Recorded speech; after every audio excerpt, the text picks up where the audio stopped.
And what I would like is for everyone out in the public to please be mindful of weapons in your house, the fact that the kids are home.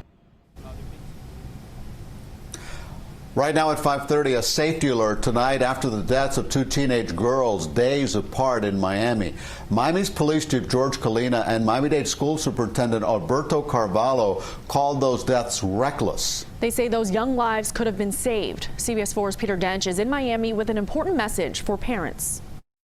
There are striking similarities in these two tragedies here in Miami. Two teenage girls allegedly shot and killed by two 17-year-old boys over the course of just 6 days. We want to make a public plea.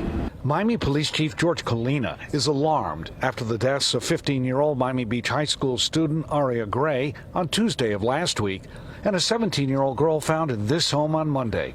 This is a tragedy that should not happen and cannot happen again. Aria Gray died after police say witnesses said 17-year-old Thalis Oliveira was recklessly brandishing a gun at his apartment. Gray's uncle is a family spokesman. It's an unfortunate situation.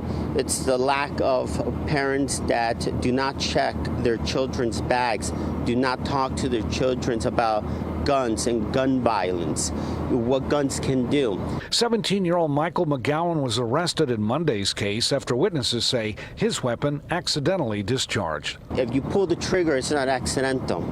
You mean to pull the trigger. What I would like is for everyone out in the public to please be mindful of weapons in your house, the fact that the kids are home, they're being schooled at home, they don't have a lot of extra activities to be doing. And more than ever, youngsters have been cooped up because of the coronavirus. We know that when people are occupied the way that they should be, the way that they typically are, these incidents are less likely to happen.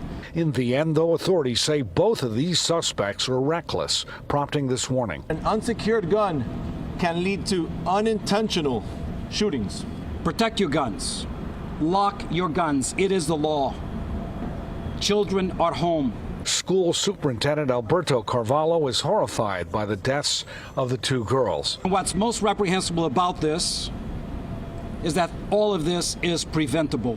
Police say the gun used to take Gray's life had been stolen in Homestead.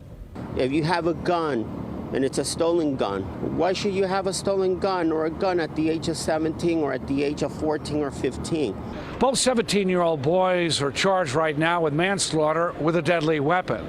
The state has announced plans to charge at least one of them eventually as an adult. In Miami, Peter Dench, CBS 4 News.